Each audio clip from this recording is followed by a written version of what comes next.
Okay, let's get going. So I'm just going to jump right in. I'm going to talk a little bit about the tiers of training that we're providing, or that I'm going to be providing over the next few months.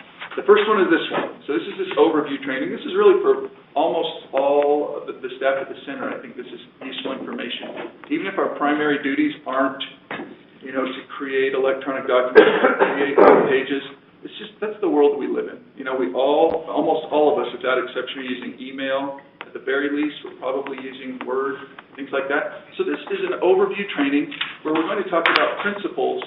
And I am going to demonstrate how you can use some of those principles, but it's more just how do you broadly apply these to whatever tools you're using. So that's kind of this first overview training.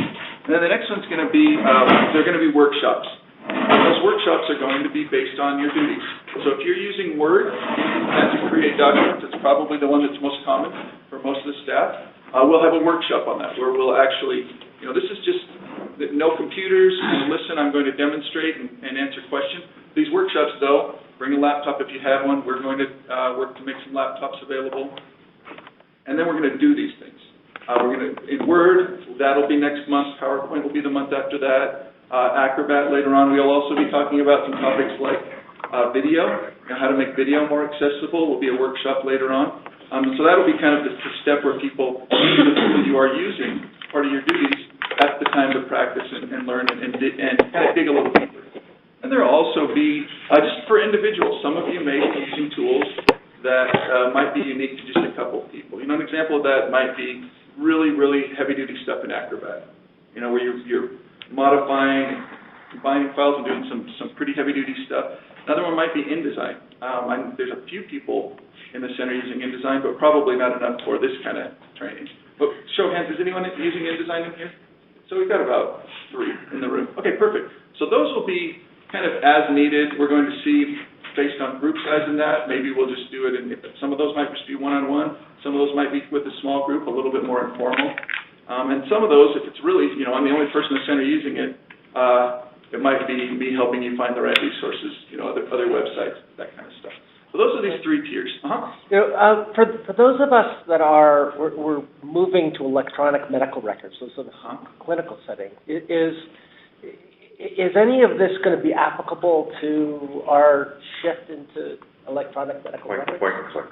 I think, let's see. The focus is going to be on creating the materials, not necessarily kind of filling in electronic medical records where you might not have as much control over some of those pieces. Right. But I think some of these principles, they're pretty broad. They're things that apply to almost anything you look at on a screen, for the most part.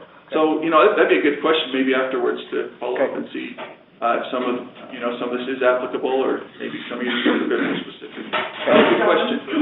One of the things that we will be covering later, I think almost the last session, is that issue of what is it that you guys purchase for your programs. Now, I know you guys didn't purchase point and click, the university did, right?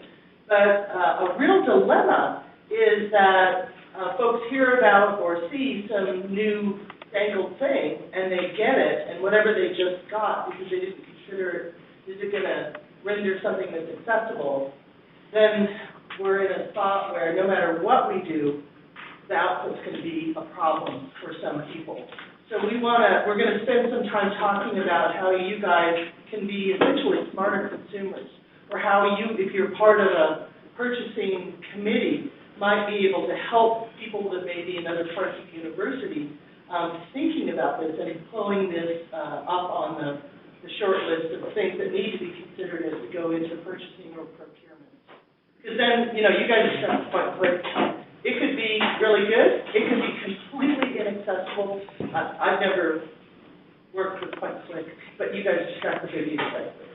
And that's going to be a problem. And there's not much that's more frustrating than buying into a program that ties your hands in some of these things. So we can recognize that that's a very common issue. Sometimes it's an issue of, let's see next time around if there's some things that we can maybe change. I want to ask a quick question. I'm going to be working on my computer. I'm afraid maybe a few of you on the side here. Am I blocking the TV when I'm standing right here? I am, right? I'm going to try and move my computer just a little bit. All these cords are pretty long. I'm going to see if I shift over just a little bit. This one is plenty long. Just a little bit like this, if that's going to fix that. So we're doing a little audible. Sorry, Michael. If I kind of move over just a little bit more, is that going to solve that for you? If I'm standing kind of right here and kind of sitting? Okay, perfect. I don't think that's going to screw up anything else we're doing. So I'll just move over a little bit. Okay, so I want to start a little bit, and this is almost meant to be overwhelming, these next couple slides. So if they feel overwhelming, that means I've kind of accomplished my goal here. So I'm just going to start with that. But I think it is important to at least understand some of the laws and some of the policies that we do need to consider. In terms of law, probably the three most important to be aware of. The first is ADA, Americans with Disabilities Act. You know, within ADA, you've got your sections, Title I, II, and III. Probably for us, the two biggest, is Title I, employment, and Title II, state and local governments. There's also that piece, Title III, that's for like public accommodations, businesses, those kinds of things. But just be aware of that. The Department of Justice has said for a long time that state and local governments, no doubt that their websites need to be accessible, but that's within ADA. The tricky part with ADA is it doesn't actually have like standards in it. You know, it says how wide, within ADA there's things like how wide the doors need to be, what's the correct slope for a wheelchair ramp, things like that. There's nothing like that for web pages, and that's unfortunate. But that's where we are right now with ADA. Section 504, if you receive federal financial assistance, I think most of you in the room, many of you are probably more familiar with 504 than I am. But, you know, Section 504 as well, no doubt applies to the websites, PDFs, those things that we're creating. Section 508 is kind of an interesting one. Section 508 is really a law for federal agencies. You know, if you are a federal agency, Section 508 basically says that the things that you build and the things that you buy need to have meet some minimal accessibility standards. Recently, though, that really low bar that was in 508 for over a decade has been raised, and this happened actually last week. So last week, Section 508, their old standards for accessibility went away. If any of you have ever seen kind of old checklist of like 16 things you need to do, gone. You can throw it in the garbage. Now it references a different accessibility standard, and I'm going to talk a little bit more about this, called WCAG, or WCAG 2.0. Again, I'll talk about that in just a second. The other one we all need to be aware of is the USU policy. Policy's number 559. I will read this one little sentence here. It says the University Accessibility Standards apply to all university electronic and information technology. So that means not just web pages, but documents that we're creating, electronic communication we have, software that we're buying, those kinds of things. So that's just some policy. Those are some laws. Those are some things that apply to us. For almost all of these, ADA and 504 don't mention a specific standard, but Section 508 does, the USU policy does. It references this WCAG, or Web Content Accessibility Guidelines 2.0. Now, even though the first letter in that is web, it really has been broadened to apply to more than just the web. Like in the new Section 508, it says electronic documents, Word, PowerPoint, PDF, those kinds of things. You're going to use the same standard to determine accessibility of those. So just be aware of that. Even though some of the things may seem like they're for the web, it really is more than that. Within the Web Content Accessibility Guidelines, and this is kind of to show you that it is pretty complex, why we're going to sort of rein some of this in. But just so you know, the structure of this is pretty heavy duty. It is a very technical standard. It was kind of originally created for like web developer type people. And it was created by a bunch of academics. So it's kind of like the worst of both worlds, right? You got this really fuzzy, kind of ethereal, very academic type of language used in some places, and then some really super, super technical terms used in other places. But the way it's broken down is it does talk about, it's kind of based on 4 principles of accessibility. And these 4 principles are really solid principles for everybody. They are perceivable, operable, understandable, and robust.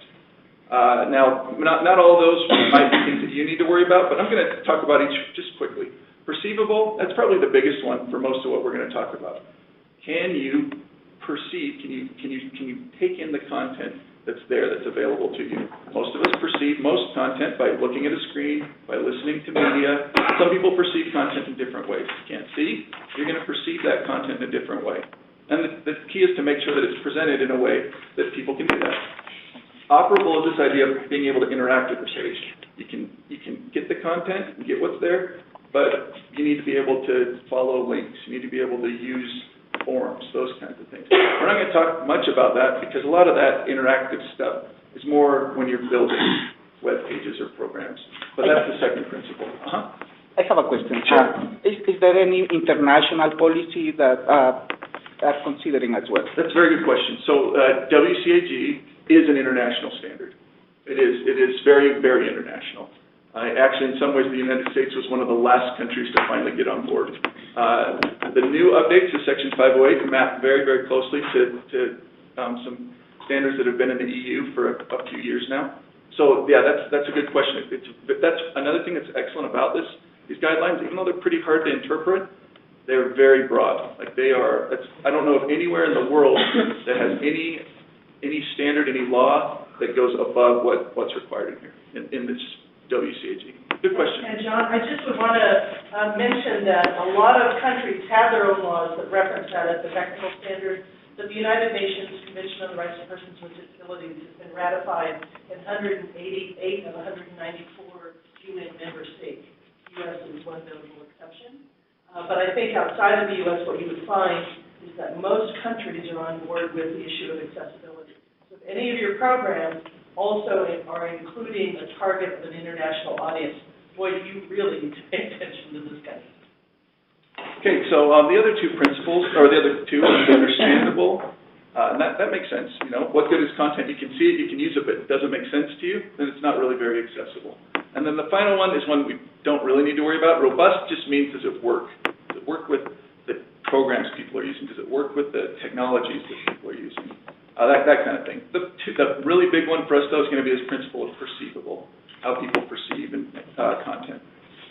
Then below it, they have these guidelines that are very technical, and then there's this final level of success criteria. That's the term they use. That gives you an idea of how it's structured. This is about 40 pages. The documentation, though, the places where it says this is how you meet it, is over 1,000 pages. It's almost 1,400 pages if you were to print it out. So since we can't cover 1,400 pages of content in like 2 hours, we're going to try to trim this down to some more concrete principles. We're going to take the stuff that's really academic and maybe kind of hard to interpret, and we're going to focus in on 10 things. Some of these things, and I will demonstrate each of these, or I will try to. But they do apply to more than just like one tool. These are kind of broader principles. Just a question for you. We've got some staff that are at a distance that just emailed in and asked if the slides, apparently they can see the video, but the slides are not changing for them. So it seems to be fixed on their end where it's not, they're not seeing the refresh on the content. Okay, I'll check it. Okay. Okay, thank you. So these 10 principles, these are what we're going to go through. That's going to be pretty much the rest of our time. And I'm going to quickly read them, but we're going to go into each in detail. So we're going to focus on content and structure of documents, not as much how they look, just more how they look and how they are really structured. Headings is a big part of that. We're going to focus in on headings. Talk about alternative text for images. If somebody's, say, blind and can't see an image, there's a way to make sure that there's text that's available. And then making it at least descriptive. We're going to talk about contrast just a little bit, having good contrast with your text.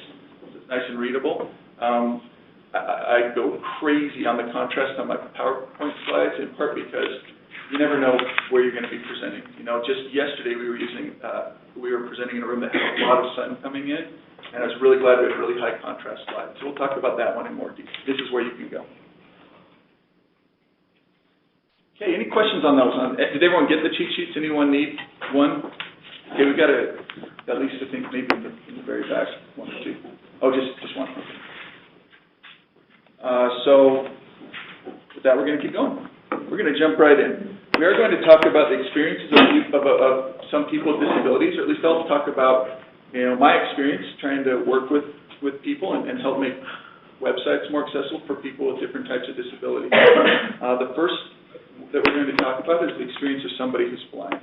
If you are blind, or if you, and sometimes also other people with maybe if they have lower vision or other disabilities, you'll use what's called a screen reader, which is software that reads content to you, reads everything, hopefully, and then you can use a lot of different keyboard shortcuts to interact with that. I'm going to demonstrate that quickly. Hopefully it works. It worked in practice, but we'll see. But how many, first of all, have ever either used a screen reader or been there when someone was using a screen reader to kind of understand how that works? All right, a handful of you, maybe up to a third. Okay, so for many of you, this might be kind of a new thing. The first time you hear a screen reader, and maybe even if you start trying to use one yourself, it feels and sounds a lot like just a bunch of words being thrown at you. This wall of words that you just can't quite get through. It's really what it feels like. So this is kind of what you might think going to the webbing website would feel like. But really, if you are focusing on that content and structure, you'll get more than that. A screen reader user will get more than that. You get a lot of additional information. They're told where the link, what's a link? What is a heading? The level of the heading. A lot of times you use a heading structure to create sort of an outline of that document. Screen reader users get that outline. They know that this text here, web and web accessibility in mind, is a first level heading. This is like a second level heading. Kind of helps map to the structure of this page. They know that this is the search terms field. But that kind of information is available. Bullets, lists. It tells them this is a list with 4 things in it. Lots of useful information if that information is made available. So the first principle, the first thing we're going to kind of talk about in practice, or at least I'm going to demonstrate, I should say. I know I already said this, but I really want to repeat it. I'm going to demonstrate, and then later we're going to practice. That's what the following months are for. So, I know this is a lot to talk about in just a couple hours. But the first principle is this idea of focusing on content and structure. You don't want to get too caught up in how something looks initially. You can make it look nice. Good design helps anyone who can see it.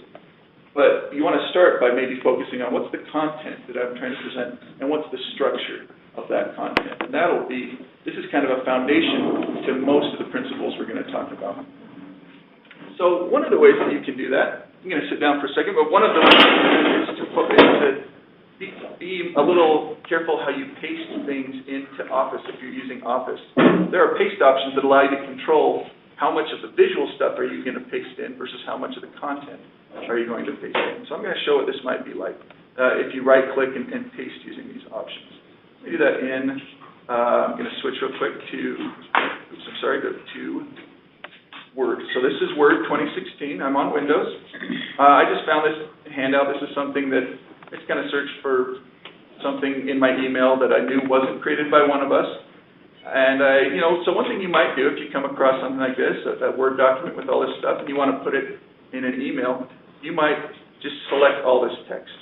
So I like using keyboard shortcuts. I'm going to hit Control-A, select all this text. I'm going to hit Control-C to copy it, or you can do all that with your mouse if you want. But I'm going to do that. So I just copied this text. Then I go into Outlook, which I had open, which closed, and I had my little computer meltdown at the very beginning. So I'm going to open Outlook and say I want to do a new email in Outlook. Now, I know some of us are using different email clients in this, but it seems like this is by far the most popular. Just to show you, how many of you are using using Outlook as your main way to do email? Okay, excellent. Okay, so like 90% of you. So one thing that you could do here is instead of just doing a paste and getting did it copy there? I really thought. Let me try it again. So if I go back to this Outlook message, I might typically just paste the whole thing. I might right-click and do paste, or I might just do Control-V if I know that shortcut, or Command-V if I'm on a Mac, and I get all this stuff. But now I'm kind of responsible for this content, right? I've decided to put it in an email. It has kind of tough to read text. We're going to talk about low contrast. This lower contrast text here is kind of hard to read. There's this big text that's here. I don't know, is that a heading or is that just text? Did this person do anything for accessibility? I don't know that. And so a really easy way to fix this is to start just with real text. So I'm going to undo this. I'm going to paste it again, but this time I'm going to right-click and I'm going to look at these paste options. There's a few paste options. If I choose this first one, it's just like takes everything over. All the colors, everything. These first two are kind of like that. There's one that's called merge formatting, where maybe I get some of the visual stuff. A lot of times what I recommend for most email, especially because email, you never know if the person on the end. Sometimes people get email in many different ways. Some people want just the text. Many people just have plain text emails. Some people do, every email client, Outlook or Gmail, they all make things look a little different. They all behave a little different. So a lot of times the easiest thing you can do is just start with text. Start with the text that's there. So that's what I usually do, is this last option. This last option is paste, it says keep text only. So I click that. Now I have just the text of this. We can talk about how to maybe go back and make this a heading. I can do that. Or if I need to maybe add in some of that structure, that's what a lot of these other steps are for. But if you start with kind of a clean slate, often that's going to be one of the easiest ways to go. I talked to Sachin for a little while, just asked him about his experiences. He said, email is one of his big issues, and I asked him what his top things are that he has trouble with. He said one is images with alternative text, which we're going to talk about. The second on his list was basically this.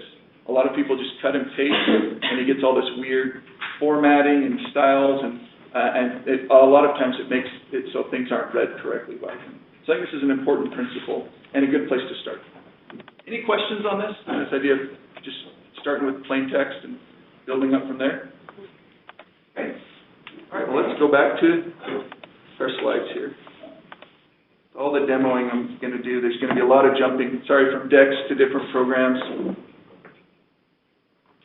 Okay, so, Some aspect of this must be knowing the receiver on the other end and determining what their needs are, because in some cases, some of the content, the way you would structure it, even the use of color may actually enhance their understanding of it as opposed to block their understanding. And is that correct, that we would want to be thinking about those that we're receiving? I think that's a good point. We definitely want to think about that. A couple of cautions there, though. One is you may not, I think, like many of us, many professionals, I treat my email as if anything I post will be read by anyone on the planet. It's probably good, it's a good idea just to keep in mind as you're sending your email. When you're sending a message, you don't always know, will that be forwarded to someone else? So what I'm trying to communicate, and I need to do a little better job, is not so much that you don't want it to look nice, it's that you want to start with and then you want to build from there. So, if you start with how it looks, then it becomes much harder to make sure that it's structured the right way.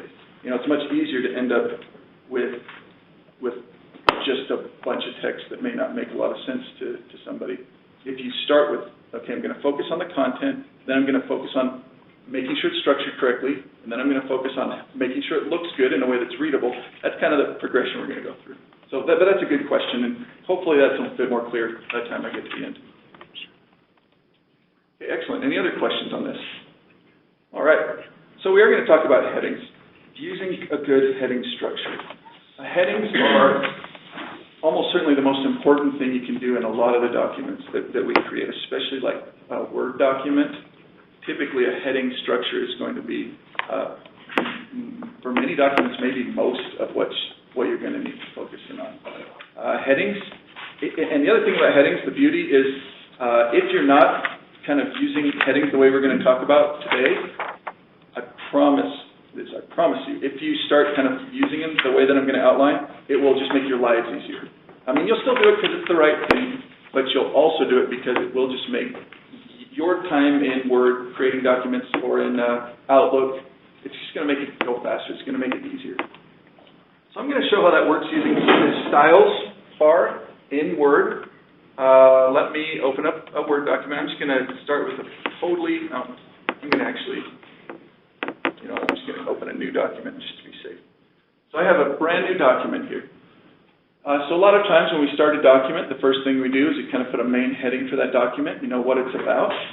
So I'm going to do that. I'm going to just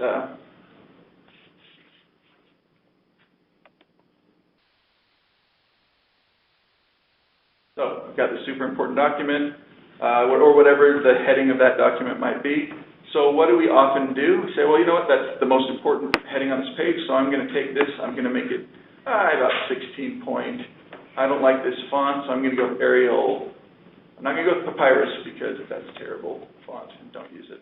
But I'm going to go with, let's see, what should I choose? I might choose Arial go black. I like that, it's nice and big. I want the color to be a bit different though, so I'm gonna take this and I'm gonna make it maybe like a blue. And then I hit enter to start typing. Oh no, I forgot, I don't want that to look that way, so I'm gonna go back, I'm gonna make this, that Calibri or Calibri, or however you say that. I'm gonna go back to 11 point, gotta get rid of the color here, I'm gonna go back to black. Then I type some stuff. Then I get to a section heading. I don't want this to be quite as big. Maybe I'll make it 14 point. I can drag all that. Make it 14 point.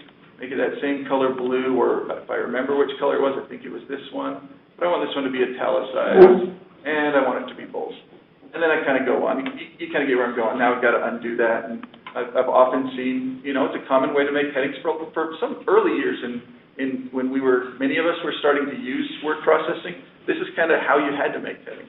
So, we just kind of carried over that practice. But there's a much, much easier, better way to do it. I'm going to start kind of like the pasting of text that I showed before, where you can just do text only. I'm going to clear out a lot of these styles. The kind of the vanilla no styles in Word, there's a couple ways to do that. One is there's this little eraser icon called Clear All Formatting. If I do that, it gets rid of all that visual stuff. There's also, I'll come back to this idea of normal. Normal is kind of like the plain text setting as well. So if I don't want to do the formatting that way, what's a better way to do it? Well, you can use the Styles ribbon over here, the Styles gallery, or sometimes in Word they call these little banners ribbons. So use the Styles part here and choose from these styles the correct heading level. So this first heading, I want this to be a heading 1 because it's the main heading for the page. And then I want this one down here, this section heading, I want that to be a heading 2. So I'm going to just click in there, and I can click this heading 2 in the Styles ribbon. So I clicked heading 1 for the first one, heading 2 for this one, and now I have this heading structure. If I don't, and I can continue. So not only can you use the ribbon, there's some really nice shortcuts built in for these first few levels of headings. In Windows, most of us are using Windows. If you hit, and this seems like maybe a lot, maybe tedious, but I use this every day. Control plus Alt plus 1, 2, or 3. Control Alt 1, 2, or 3, and that is on that cheat sheet. But hopefully this is when you start using Control Alt 1, 2, or 3. If you're on Windows, if you're on Mac, it's Command Option 1, 2, or 3, I believe. Just keep messing with those buttons down there until you get the right two. But I'm almost sure it's Command Option on Mac. If you hit those, it will just automatically make that line of text a heading 1 or 2 or 3. I use this daily. I use this so much, so I'm just going to say, subheading. For the third level. Yeah, I'm sorry. Let me make that a little bigger. I can make the text bigger. Unfortunately, I cannot make these text bigger. I tried, and I toasted all of my display, and that's why for those of you who were here early, you got to watch me try to fix it all in the last 2 minutes before we started. So unfortunately, that's as small as that stays, but here's the text is a little bigger. So if I do Control plus Alt plus 3, now I have a third level heading. I use this so often that I actually created like little macros, little shortcuts for like Control Alt 4 for fourth level heading. That's not built into Word, but it became so common for me, I actually kind of hacked my Word to do that. So as you create a heading, the other levels will start showing up in this Styles ribbon. If you don't see what you want, there's this little more that'll allow you to see more of this. There's also this teeny tiny little icon here that can turn this whole thing into a sidebar. You're really doing a lot with these styles. It's hard to follow where you are up there. Yeah. I mean, you're using the arrow, I guess, right? I can't see what you're doing. And I'm right here, but I have lousy vision too, so. We tried our best to address it. I don't know what else to do. I'm Or sorry. If you can just say where you are, that would help. I'm sorry. I try to usually. You could zoom.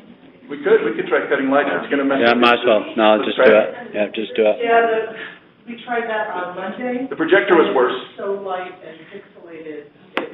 Yeah, let's see if we cut the lights. Well, maybe it's just me, I'm just saying. No, I think, is it kind of a problem seeing the screen? Yeah. Okay. And in fact, I know you bumped that up, but it's still, you can't see it. It's just so it's... Well, others. Okay, let's just cut the lights, we got it. So, They're having a hard time seeing it. okay, does at least help if it's a little brighter? Better, yeah. Again, the point is to kind of demonstrate where these things are, so there's some familiarity. I'm sorry that it's small, we really did try to make it, I spent a long time trying to make this a little bit more visible up here. The goal is to understand maybe where I'm doing this. So let me go back and do that a little bit better. I think any time you have an option to bump it up even more, I would say do it. Okay, but I can't. All right, so let's kind of bear with me here. You do have this styles area in your computer. You have styles of 1 or 2 or 3 or 4, to create these different heading levels. Next to the styles ribbon, there is this little arrow, and I should explain that better, just kind of at the very end, this more arrow that allows you to choose other ones if you don't see what you want in this section here.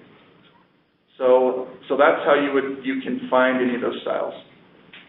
So you can do that either way. You can click on this text, you can click in the styles ribbon in the top here, or you can use those keyboard shortcuts, and either one of those will accomplish what you're looking for. I know that because we had bad lighting and kind of a small display, was there any part of this that that it would be useful for me to go back and do again, or is it just working okay? All right, excellent, thank you. Okay, just a question for you. Yeah, absolutely. I guess I got the point of the efficiency in using that, but I didn't catch the point of the accessibility. Was it in terms of the levels, or maybe you were heading there? And thank you very much for asking that. And actually, what I do want to do is kind of show you what a screen reader would do with this. So perfect transition to the next step here. So now that I do have a few of these headings built into this document, I'm going to open a screen reader. The screen reader is called NVDA. It's on my Windows computer, and it will have a little outline. Now, it's going to start out kind of fast because I listen to it fast. I am going to slow it down. So for me to start this NVDA screen reader, see the audio. Document 1 word. Document 1. It's a little Document heading multiply. Let's slow it down a lot. Rate 7, rate 50. Rate 20. Okay, this should be a little better. So I use a screen reader pretty often. So let me go back. Okay, Control is the shut up key for a screen reader. Every screen reader, every Windows, Mac, that's the one thing they all have in common because they like to talk. And so I hit Control there to stop it for a second. Now what I'm going to do is I'm going to show you how a screen reader user might read this. If I'm going through this document and just reading through it and typing into it, let's see what happens. I'm going to use the arrow keys first. So if I go up into this and Heading level 1 super important document. Let me turn that up just a little bit more, maybe even slow it down just a touch more. Spelling S. Oh, hold on. Grade 15, grade 10. Okay, let me turn that up just a touch. Could you just, first of all, where did the screen reader? Spelling error. How did you turn this on? You know what, I hit a keyboard shortcut. I don't expect that we'll be using screen readers. This is just software I had, like what someone who's blind is using. Don't worry about using a screen reader yourself. I just am showing you what somebody who's using a screen reader might experience. So sorry for skipping over those couple steps. So I'm going to just read this document now. I'm going to go up. Heading level 1 super important document. So it read, not just the text, it also said heading level 1, super important document. As I go down through this. Spelling error, SD, ads. They try to guess if you give them nonsense words, try to turn them into real words. So I'm going to hit down again, and I'm going to come to this next section heading. Heading level 2 section heading. Okay, so heading level 2. So it identifies the heading as you're reading through the document. But you can also not just read, but you can also navigate by headings. So if I'm going to kind of change the way my screen reader is working, most screen readers have two modes. There's kind of the I'm going to type and enter stuff mode, and there's a I want to navigate the page mode. So I'm going to switch that, and I'm going to now try to navigate to these headings. I'm going to hit the H key for heading. Page 1, section 1 sub, heading level 3. So it jumped automatically to that heading. Shift is like the backwards key, go back up the page. So if I hit Shift H. Section heading level 2. Level 1. For some reason it kind of cut in and out there. Let me try that one again. Section heading level 2. Super important document heading level 1. Okay, so it reads it, it tells me the level. I can actually navigate even by heading levels, so not just all the headings, but if I hit the 2 key. Section heading level 2. If I hit there's only one heading, level 2, so if I try it again, should tell me there's no more headings. No next heading at level 2. If I hit the 3 key though, I have one. No next heading at level 3. All right, the audio, let me try that one more time. No section heading level 2. No next heading at level 3. It's making me look bad. It usually reads that. I'm not sure what's going on here. Let me try that one more time. But you get the idea. So it will read the headings. It'll tell you the levels. You can navigate by headings and levels. So you can imagine a pretty lengthy Word document. You know, you've got sometimes 50-plus pages. Being able to jump through those sections using those heading levels is very useful. Do you have a question? Well, I just want to say that using the headings also lets you set up tables of contents. It does. Exit NVD. Yeah. If people don't be a screen reader, but they can still then click on the table of contents page, it takes them right there. Yeah. And I just wanted to add really quickly, you know, as a visual consumer, I'll go to a page and I can scan really quickly, like, what's this thing about? Because I look at things that look like headings, I can suss out that structure. But if you're using some assistive technology, that's how they do it. So if you're using bold and indents to make something look like a heading, but it's not an actual heading, what they're hearing is just the words. There's no way for them auditorily to get a sense of, kind of auditorily scan, get a sense of what that page is and what they're going to consume. All right. I wanted to come back to this point of table of contents in a couple things because I think that's very important. I kind of started by saying you'll just want to use headings if you're not already because they make your life easier. One of those is definitely to create a table of contents. Now, I'm going to do this quickly because, you know, we can focus in on this when we do a workshop. We will go back to how to create a table of contents in the workshop. But if I go to References, Table of Contents, and then I can say, I can just say create a table of contents, or I can even customize it. I can say I only want my headings 1 and 2s to show up, or you can say I want my heading 1, heading 2, heading 3, all of that to show up in my table of contents, and it builds it for you. It turns them into links. It tells you the page numbers. It does all of that for you. So it's an incredible time saving to have that good heading structure for a table of contents. The other thing it allows you to do pretty easily is to change how things look. So if I don't really like, I'm going to just delete this table of contents real quick. If I don't really like the way of this heading level 1 looks, I can change that very easily. This is something, that we will practice during the workshop, but I could just right-click on whatever heading I'm on. So this is a heading 1. I can right-click on this heading level 1 up in the Styles menu, and I can select Modify, and in this dialog, I can change how it looks. I want it to be different, I make it different. I'm going to do one thing real quick. I'm going to actually change this heading 3 into a heading 2. And then I'm going to go into my heading 2s, and I want to modify the way this looks. Modify.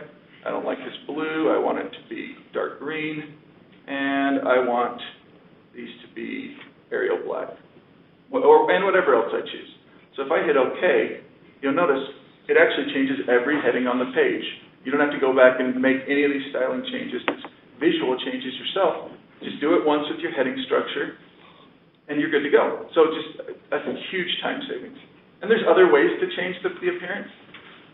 Kind of the way to think of it is, even though this is called styles, this left-hand side here is called styles, it's really more than styles. It's that structure. It's that content and structure we're talking about. But this side over here, that right-hand side, many of those just changes how something looks.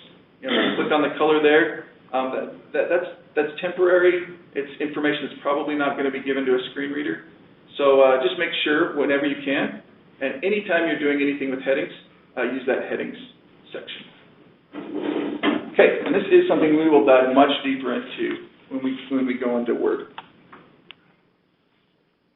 All right.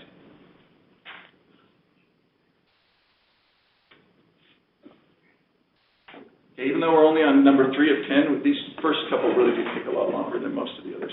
One important principle is to give images appropriate alternative text. So if I'm blind and I come to an image, a screen reader will tell me it's an image. It'll say graphic. And then if you've given it what's called alternative text, it will read that alternative text. But, in order for that to be useful for people using screen readers, you need to make sure that that's high quality, good alternative text. It should be accurate, and it should be equivalent. Equivalent is kind of that key word that they use, like in WCAG that I talked about, it says it needs to be equivalent alternative text. But it should also be succinct, and those two things can potentially conflict. You could have something that is accurate, but very lengthy, and if you're a screen reader user and you come to that constantly, it just makes the page really heavy and hard to get through. Or you have something so succinct that you don't get enough information. So just try to strike a balance between those. It shouldn't be redundant. You don't want to repeat, text and image. It's the same as the text that comes right after the image, that kind of thing. If there's a picture of me on a website, you might have my name right below it. That kind of becomes the alternative text for that. Because the screen reader says image, because the screen reader says graphic, you don't need to include those words when you're adding alternative text. The keywords to kind of hone in on is content of the image, the content it presents, not really a description. And if it's a link or something, then function. So another way to kind of, maybe if you want to take all this and put it into one principle, you could kind of ask yourself this question. If you couldn't use that image for some reason, what text would you put in its place? And that's not always, sometimes, you're using an image for a reason. But if for some reason you had to instead replace it with text, what would you use? And often that's going to be good alternative text for that image. So we're going to practice this a little bit. We're going to start with this logo, the logo from our website, from the WebAIM website. So this is on every page on our website. What do you think would be good alternative text for this? And with alternative text, there's seldom the only correct answer. There's often more than one possibility. So, there probably might be different opinions on what would be good alternative text. But anyone have any thoughts? Any thoughts on what it might be? Logo. Okay, logo. Any other thoughts? What it says. What it says. Okay, the text that it says there. All right. And usually with this example, it's kind of one of two would probably be best. WebAIM, web accessibility in mind is what we choose to put. Now, we do include all the text on this because we feel that our short kind of tagline is important information. It says, we chose to put it in our logo because it says what we do. So that's what ours is, WebAIM, web accessibility in mind. Now, the word logo, for our site, we don't put it there. It's a link to the home page. We're kind of introducing ourselves right at the beginning of that page, so we don't put the word logo. But that's not to say that's never appropriate. On the very last slide of this slide deck, I have that WebAIM logo. And maybe there it would be WebAIM logo, because now I'm really just branding for this presentation. Would the screen reader just automatically know that it's a logo? It wouldn't say logo, it would say graphic. So if you think it's important that it's a logo, then feel free to add that word. If this were WebAIM, web accessibility in mind logo, that would be fine. That would be just fine. Another question over here. Yeah. Oh, actually, it got answered. Okay. Thanks. Excellent. Okay, so Could you give an example of an actual image? yes, that's what we're going to do. That's what we're going to do. So we are going to provide an example of how you could do this with an image, how you could do it in Word, Outlook, PowerPoint. They all do it the same way. So we're going to practice this now. We're going to kind of choose a different image here. Well, actually, let's start with the WebAIM logo. I'm going to demonstrate it first, the WebAIM logo. So I'm just kind of exiting out of the presentation. I'm going to do it right in PowerPoint, but it's same in Outlook, same in Word. The way that you can do this, the easiest way is to kind of click onto the image, select it, right-click on it. And this is in your cheat sheet because it is kind of a little bit longer than it needs to be, but you can select Format Picture. A bunch of options come up in the sidebar over here. Again, sorry, it's kind of small, but there's this little Size and Properties option. And it's highlighted in your cheat sheet that you would click first on that, and then click on Alt Text. Now, one tricky thing with alternative text in Word, PowerPoint, Outlook, any of these, is that they give you two fields to put it in. There's a title field and there's a description field. You should put it in the description field. Even though it seems like title's first, you just told me not to make it a description. It should be the content, not a description. Still, the description field is better. And that just has to do with making it compatible with old versions of of Office. If you're going to save something as a PDF, it has to be in this description field or it won't be saved. So put it in there. Do you have a? Oh, okay. All right. All right, so I'm just going to type in here WebAIM. Except I can't type. Okay, so WebAIM, web accessibility in mind. And I'm done. So that alternative text, if a screen reader comes to this, it's going to read graphic WebAIM, web accessibility in mind. Because I put it in the correct place, if I save this as a PDF, same thing's going to happen. So that's how you add alternative text. So let's come to an example here. Or let's try one more example. Let's try this example right here. A little bit more abstract, definitely not one right answer for this one, but what do you think might be good alternative text for this image right here? Swiss Army knife on steroids. Swiss Army knife on steroids. Someone yesterday said that exact same thing, like word for word. So that must be pretty good alternative text. Yeah, Swiss Army knife on steroids. Any other thoughts? Multi-tool knife. Yeah, multi-tool knife. Now one thing that this outlines is that context very much impacts good alternative text. You know, if this were a presentation and I was talking about, say, making sure you use the right tool for the job, I might change the alternative text I choose to present. If it's really actually about, like, don't go crazy, don't go overboard, sometimes there's such thing as too much of a good thing, you know, then it might be something like Swiss Army knife with so many tools that it's not useful as a knife or something like that. Maybe that would impact alternative text. What if this image were a link? This image right here, if I made it a link, this image is actually, I'm going to go into the presentation real quick. This image is actually a link to an Amazon.com page where you can buy this Swiss Army knife. It can be yours for, it can be yours for the low, low price of $9,999.99 plus $8.49 shipping. Okay, I think it's funny they like charge $9 for shipping. It's like, I'm gonna drop $10,000 on a pocket knife. You can at least, you know, put it in a box and ship it to people for free. A pocket. Oh yeah, I don't know, like a satchel knife or something like that. So anyway, the reason that this is actually pretty famous is because it has hilarious reviews, like over 100 really pretty funny reviews of this pocket knife. But come down to the customer reviews. You know, the first one, it says, it asked me if I knew where Sarah Connor was. And when I said no, it took off out the door. I feel lucky to be alive. The second one I like, it says, I tried to file my nails, but in the process I accidentally fixed a small engine thing, which was nice. So you get kind of these silly reviews that you see there. So that very much changes the presentation of this image, right? The fact that it's a link. So I might change the alternative text to something like, maybe it's a presentation on the power of viral marketing or of social media or something like that. And then maybe that would change what I would present for the alternative text. But you got to be careful with links like this, with images that are links, because you also need to make sure you're presenting the information to everybody. You know, sometimes I see alternative text has more information than you're presenting visually. You know, if I gave this alternative text a link to Amazon.com with humorous product reviews, and I don't have a screen reader, and I come to this, I have no idea what the function is. I probably don't even know it's a link, because it really doesn't look like a link on the page.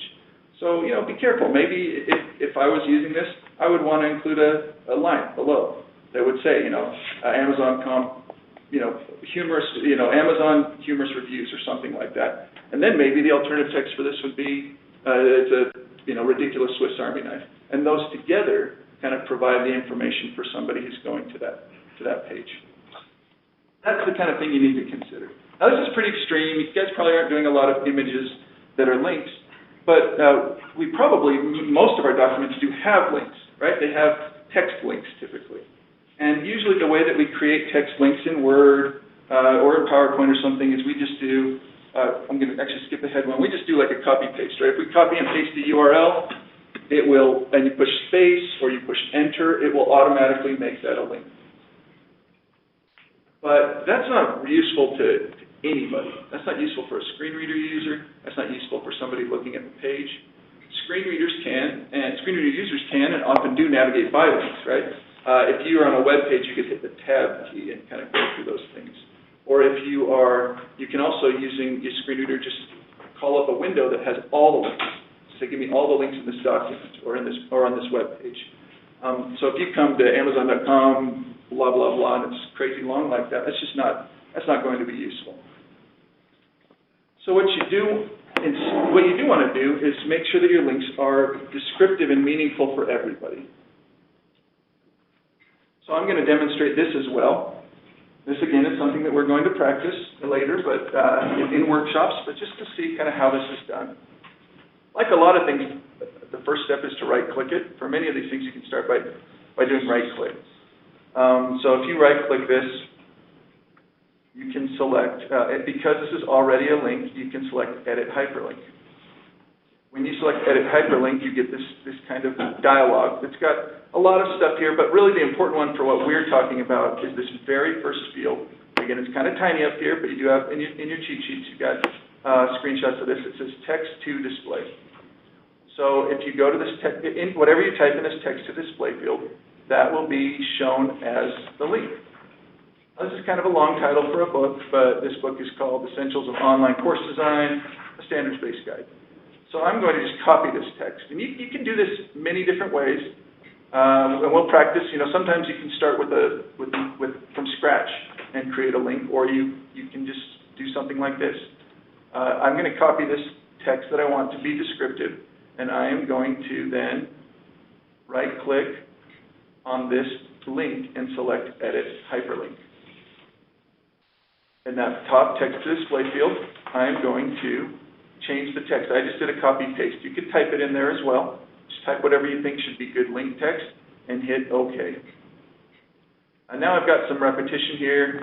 That's maybe not, so I'd want to delete this extra text, and then it would be maybe something like, for more information on this topic, read Essentials of Online Course Design. However, sometimes for a Word document, maybe it's meant to be printed. Maybe if you want someone to see the URL. So that might affect how you decide to create a link. Maybe you would want to make, although no one's going to type a 200-character crazy Amazon URL. But for some things, it might be useful. I have a link to, at the top, we have that link to the cheat sheets. I'm just going to go up real fast. And that's a link. I've put ncdae.org/resources/cheat sheets because it's kind of short, kind of human readable and understandable. And now if somebody did want to, if I was in a presentation and you did have your computers, maybe you want to type that right now. But it's also still a link that you can click on if you're viewing this, like, if you're looking at this on your screen. So you just need to know what's your audience and make sure that your links are as useful as they can be. I'm going to go back to this link example and do one more thing. That is kind of reverse this process. Sometimes, instead, I might want to take this text and copy it, and that was just a copy-paste. I'm doing the keyboard shortcuts to save time. You can just, right-click if that's how you copy things. And now I'm going to select all this text. Just do a click and drag, select this text. Now if I right-click, I can choose hyperlink, because there's not a link yet, so it's not edit. Choose hyperlink, and it already has the text that I want, and I can paste in that URL. And so it's the same kind of process, it's just whichever way you want to do that. So you just want to make sure that you do have these meaningful links. They're useful for everybody. Don't really need to put click here on any of your links. It is 2018. Sometimes I find that if somebody wants to put click here on something, it's because it doesn't look like you can click on it. You haven't made it clear that it's a link. But that shouldn't ever be necessary. Plus, we're no longer all clicking with the mouse. Sometimes a lot of websites, more than half of the people visiting it might be on a phone. You're tapping, right? So just make it look like a link. No need to add click here or anything like that. And then make sure that it's just clear what the function of that is. Any questions on links and link text? Hey, excellent. We are going to move on and talk a little bit. Give me just 1 second.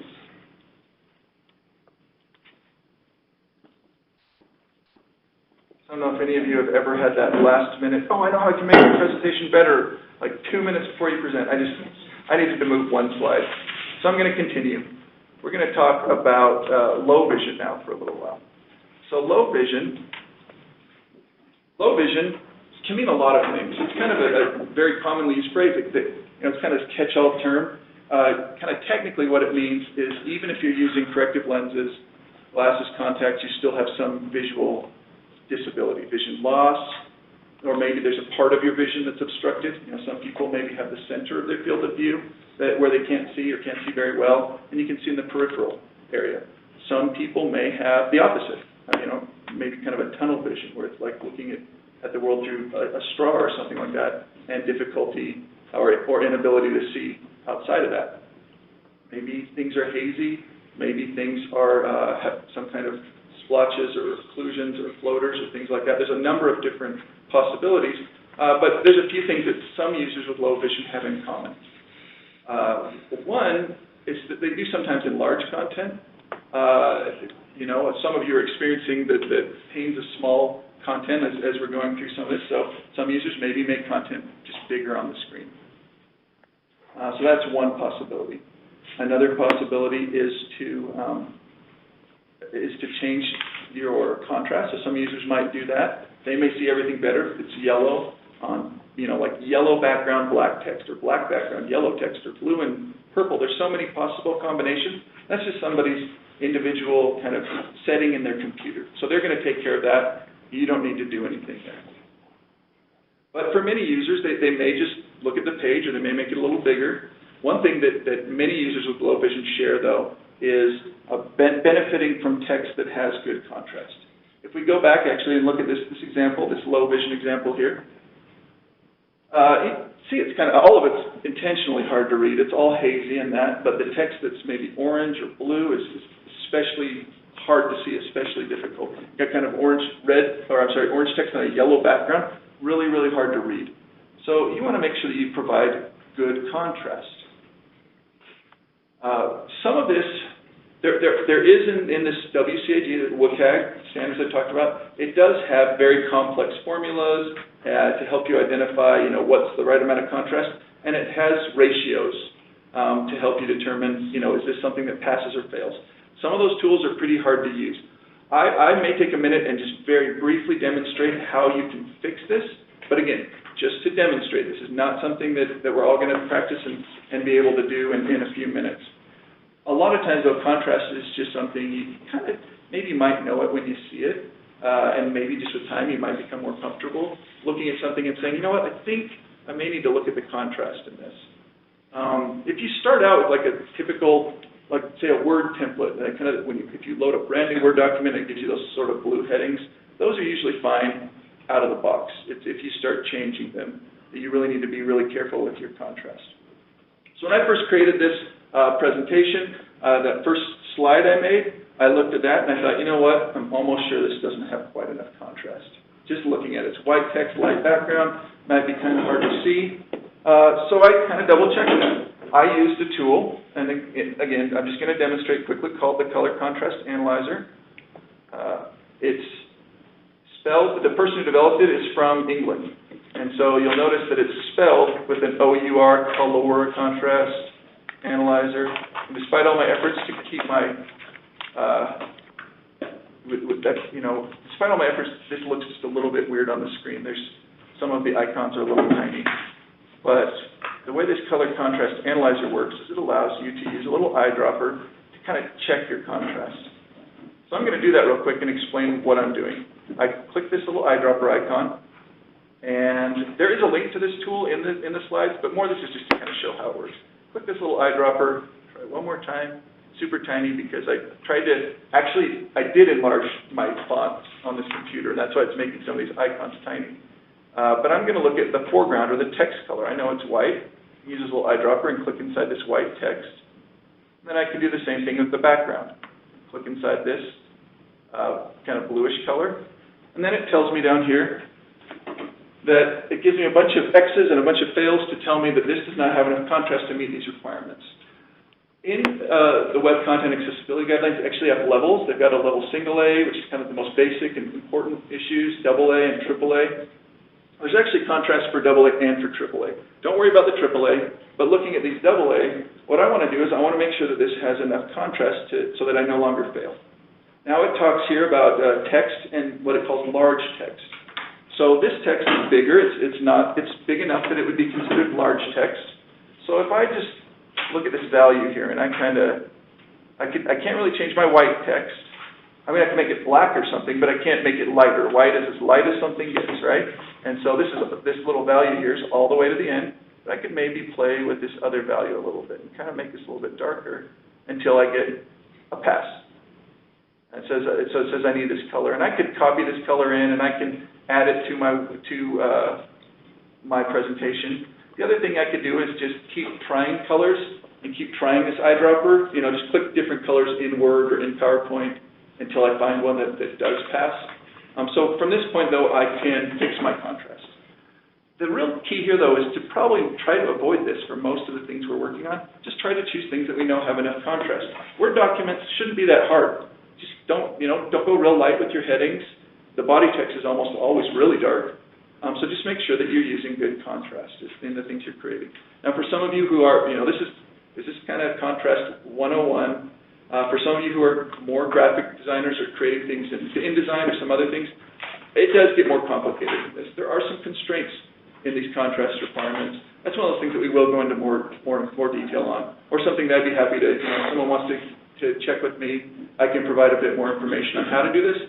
But for most of the time, it's just make sure you have enough contrast. Make sure it looks nice and dark and easy to read. Even a more elementary way, if you click on your site that had the bad contrast, if you squint at it and you can't read anything, then it's not good. Yeah. Go to the next slide and squint at that. And it's going to be at least a little bit better. And it's better. Of course, distance is kind of a problem for some of us. Yep. But the squint test is always a pretty good way to go.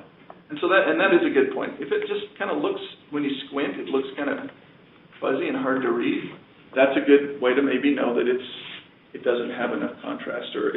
And the other thing with contrast is, even though there are tools to help you draw lines, everyone is impacted by poor contrast. Everybody. Just that some users might be especially, very much impacted by lower contrast.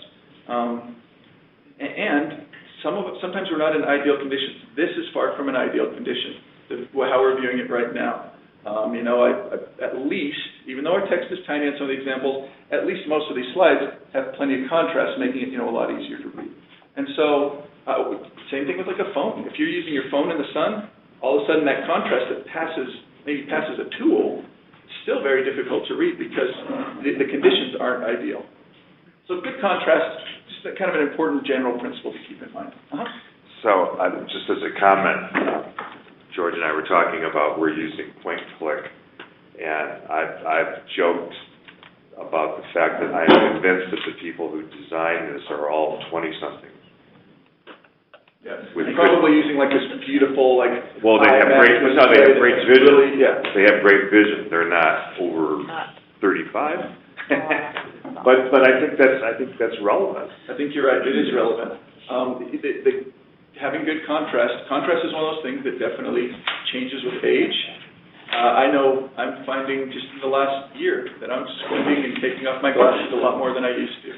And that's an important consideration as well. A lot of times, people who build things, you get a lot of designers who use beautiful displays, so crisp, so sharp, such good contrast, often young, and so it is one of those things that you got to consider that ideal conditions, ideal vision. Maybe this looks great, but it's not gonna look as great for everybody, and that definitely also changes or becomes more significant with age.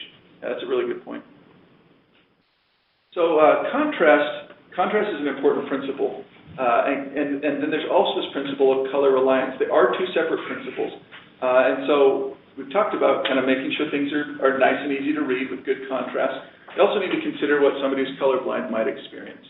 So I got kind of a silly color blindness example up here. It's a heart that has a hidden, I secretly loathe the colorblind message. You know, if you're colorblind, maybe you wouldn't see.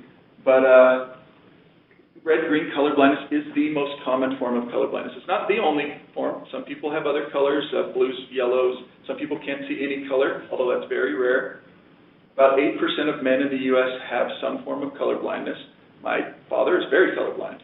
Like very, I kind of got to the point of like, Dad, why don't you take me with you before you go Christmas shopping for Mom, so that you don't come back with these hideous scarves or sweaters or things. So he was very colorblind. I got to experience a lot of that growing up. One of my sons actually has a little bit of color blindness, which is kind of weird because I'm not, or at least I don't think I am. And so, and a lot of people don't know they're colorblind until they go like into the military or something like that. You know, you don't want your bomb technician not cutting like the red wire instead of the green one. So you know, some people don't know for a long time. But we use red and green a lot as colors to present meaning. And that's okay as long as you're not using it as the only way to present information. So in this example here, color is the only way this information is presented. It says the green mushrooms listed here are okay to eat, the red mushrooms will kill you. And then you get this list that if you're colorblind might look like a bunch of the same color. Any mushroom experts in here? Anyone want to kind of identify what they think the edible mushrooms are on this list? Shiitake. Shiitake's one, yeah. Porcini is another, or porcini is another, and then chanterelle. Yep, mushrooms. All right, Amanita, Talopolis, I've never ever had anyone, 10,000 people that have looked at this example, no one's ever said, Talopolis looks edible, just the name, Talopolis. It sounds like it's going to kill you. So how could you do this in a way that doesn't rely on color as the only way to present this information? Probably a couple ways. The table. Table, yeah, like a table or something like that, where maybe you've got columns that you have like edible mushrooms, poisonous mushrooms separated into columns. I think that's a good example, a good way to do it. Especially maybe when it's like life and death. You wouldn't want someone to just maybe mess up and choose the wrong one. So 2 tables or 2 columns with headings or something like that, that would be a good way to separate those. Or, two lists, something like that.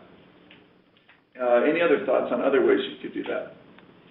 Now that I've said one is probably the best, anyone want to offer any inferior ways to do it or anything like that? But there are other ways that might fit in other circumstances and might be good ways.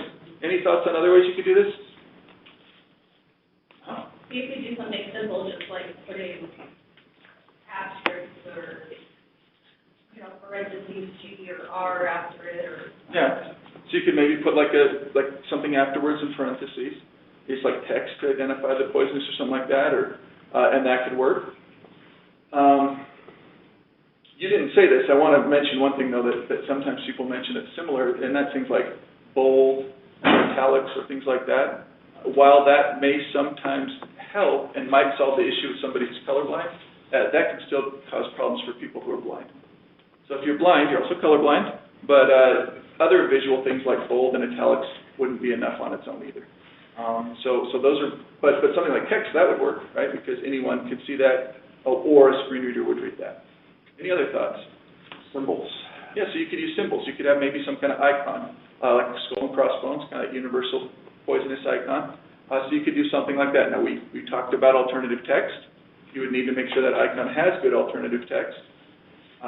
You'd also need to be careful when you are using icons that the way that they're presented would make sense to somebody who's using a screen reader. Imagine if you were blind and you came to this list and a screen reader read something like, you had an icon right after Amanita, it was a little skull and crossbones, and the screen reader read, Amanita poisonous chanterelle. Porcini, Shiitake, and it continued through the page. Well, would that be Amanita poisonous or poisonous chanterelle? Which one of those would it be? That might be kind of hard if you're blind. In this case, actually, because you're using a good list structure, that's going to fix that. And lists is either the next thing on our list or coming soon. So having a good list will help, because then as a screen reader user knows Amanita poisonous, that's one thing in the list. Chanterelle, no icon, that's the next thing in the list. But you just want to be careful with icons. If you use them correctly, it would be great. So there's this principle of just making sure you don't rely on color. You notice it doesn't say don't use color, it just says don't rely on color. If you had this list of poisonous and edible mushrooms and you chose to use red and green, that's great. That reinforces the color blindness the color contrast tool we just used, if that had like pass in green and fail in red, that's just fine, because that's a reinforcement, and the words pass and fail are also there. So use color. Color's great. Just don't have it be the only way you present information. So any questions on either of the principles of contrast or color reliance? All right, excellent. Okay, so the next thing we want to talk about is experiences of somebody who has auditory disabilities. Let's see if I move this to the right place. I did, good. That's it. One more question? Yeah, absolutely. About, one thing I noticed, for example, is actually color of font. That it really does make a difference.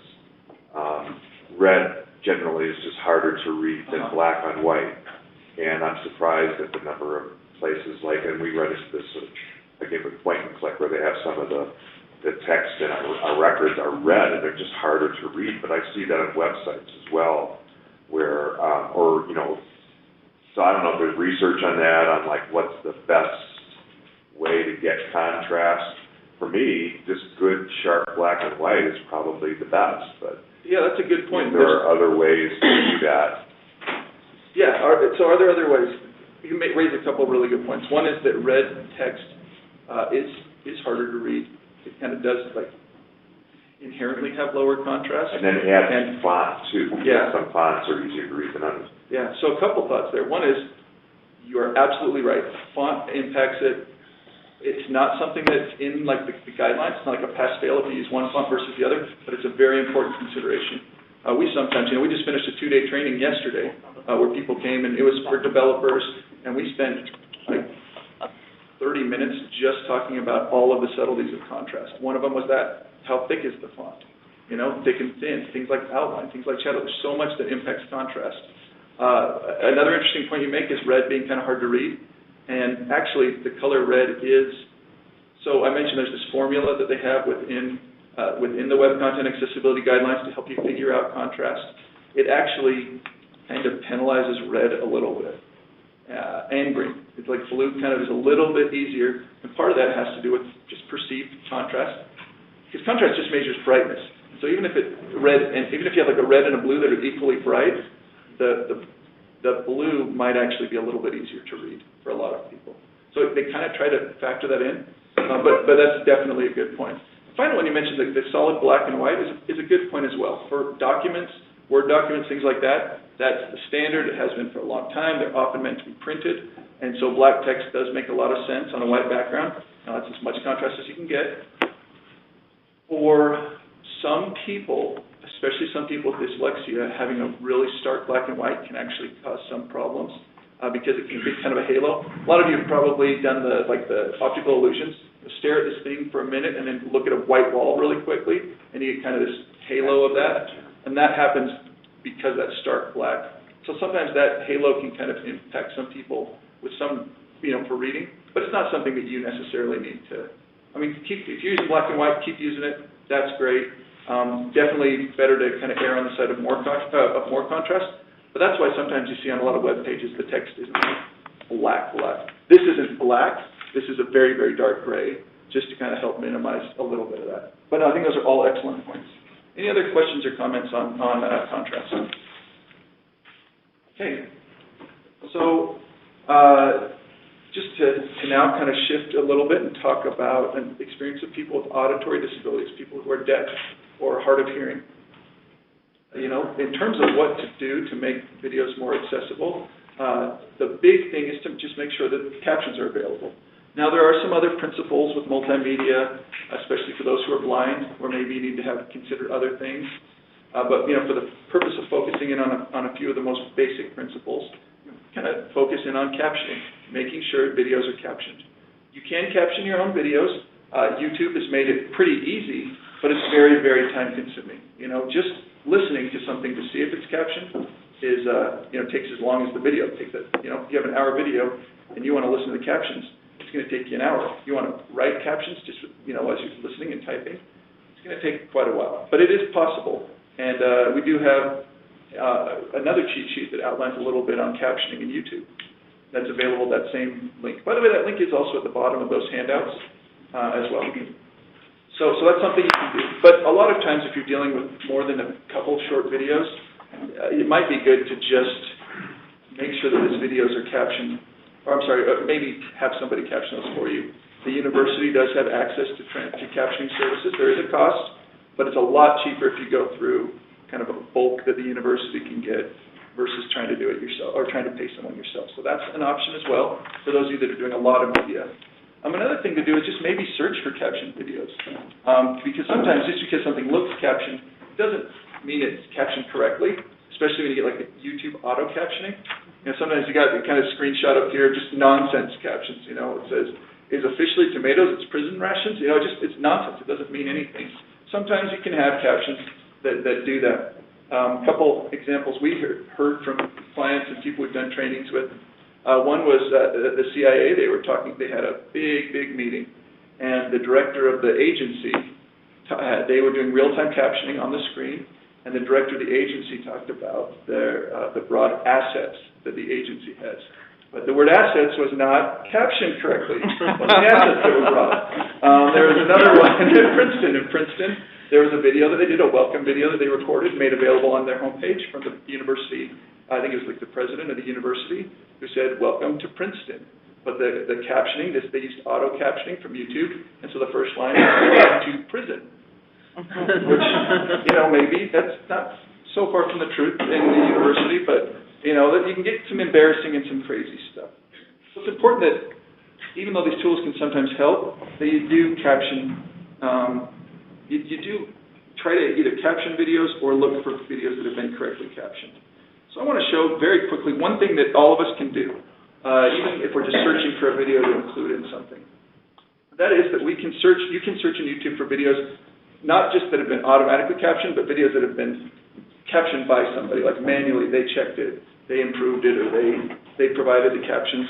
And you can do that just by any search. There are these filter options, so you can choose a filter option. Kind of click on this filter option anytime you're searching. There's actually an option for subtitle/CC, and that will only search for things that have been captioned by somebody. And we can't always find every video that we want that fits into this category, but you might as well start there when you're first looking for the video you need. Sometimes the same video has been recorded multiple times on YouTube. Maybe start by looking for something that's captioned.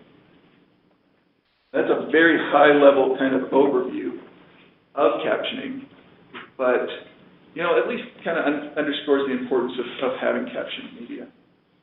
There are a lot of additional benefits to captioning for many people, even those who don't have hearing disabilities. Multiple studies have shown that engagement and retention of captioned multimedia is higher. And when learning, talk about kind of modalities or ways that people learn. If you see something, hear something, and read something, almost everyone's more likely to engage and remember that stuff better. So, caption. Right.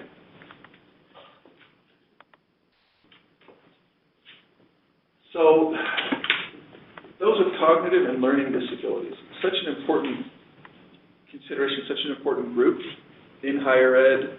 Almost always when you see statistics on students or with disabilities, basically always the majority of the students do have cognitive or learning disabilities. And so it's very important to consider. We've talked about many things that have additional benefits for these users. Headings can absolutely have benefits. I've talked personally with a few people who use screen readers even though they have no visual disability due to like a print disability. They have a hard time reading, so they have a screen reader that reads things to them. So they could take advantage of the same heading structure. Plus, headings just make for better content choices. If you're dividing your content and describing it with headings, it's just probably going to be better written. So headings can be beneficial. Links that are descriptive will be beneficial. Video captions absolutely can be beneficial for many other users. Good contrast. Text is more readable. If it's more readable, it's probably, for some users, it's going to enhance. Alternative text maybe for some users who are using screen readers.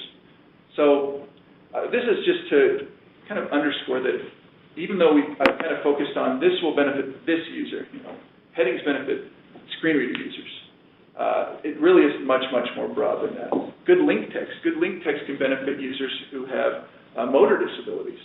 If you have a motor disability and you're using, say, Dragon Naturally Speaking, which is a kind of a voice control software. So a lot of us have maybe seen you use Dragon.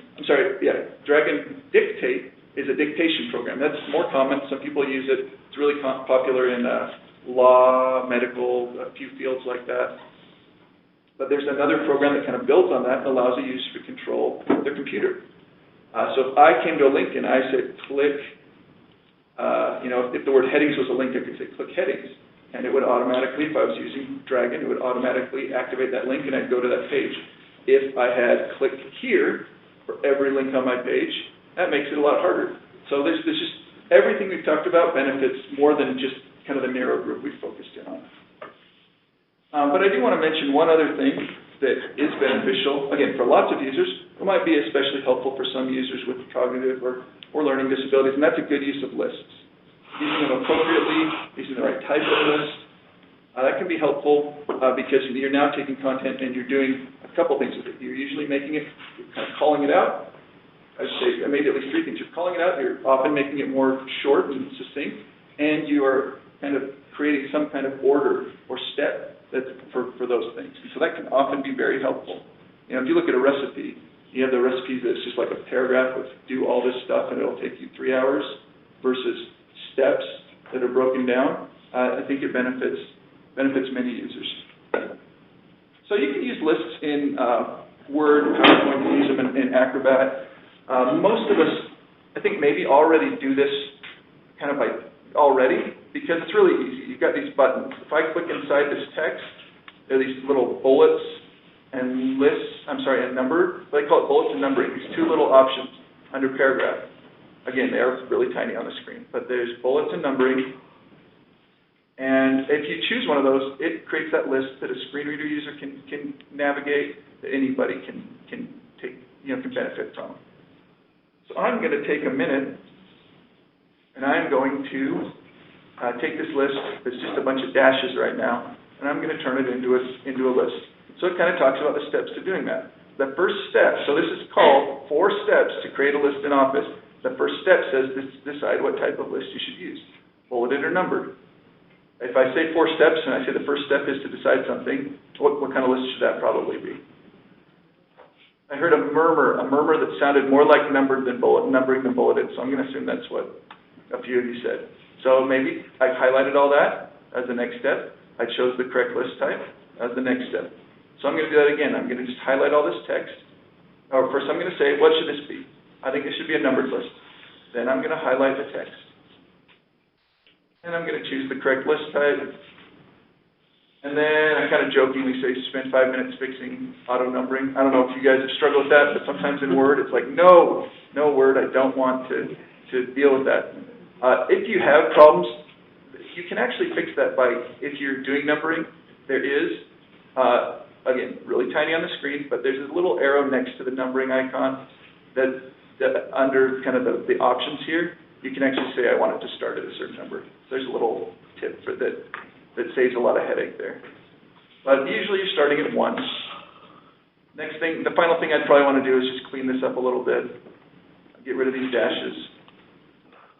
Now I've got a numbered list that's going to be presented, to somebody who's blind. You'll come to this and it'll say, list with 4 items. 1, decide what type of list you should use. 2, and so you can navigate very easily through those things in the list. Okay, any questions or thoughts or anything on using lists?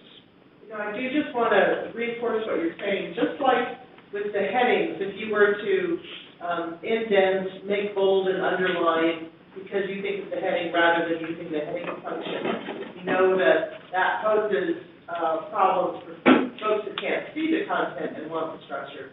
This is exactly the same thing. If you indent or put a little dash, assistive technology isn't going to see that there's structure there. And instead what it's going to do, it's going to read dash, first decide what you're going to do, dash, whatever you have there, highlight text, dash. So it makes it a lot harder. Again, you're hiding very important structural cues for the user.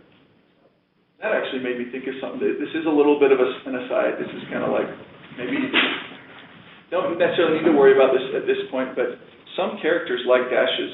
aren't always or are often not read by screen readers. So that's another problem. If you're using a dash, a screen reader probably will just those will be presented as lines of text, like new paragraphs.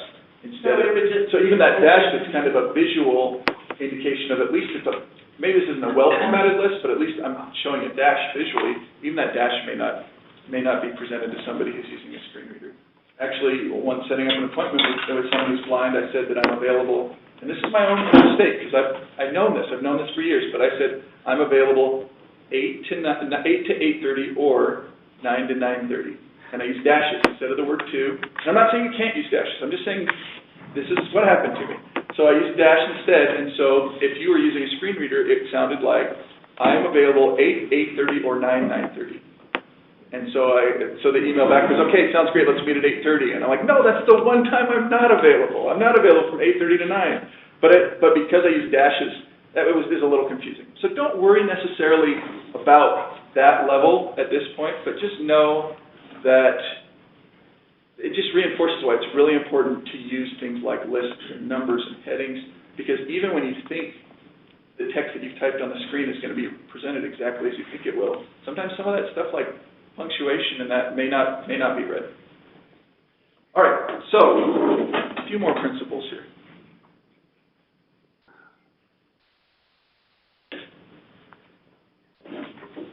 Actually, I'm gonna stay standing. One principle is to save to a PDF, not to print to PDF.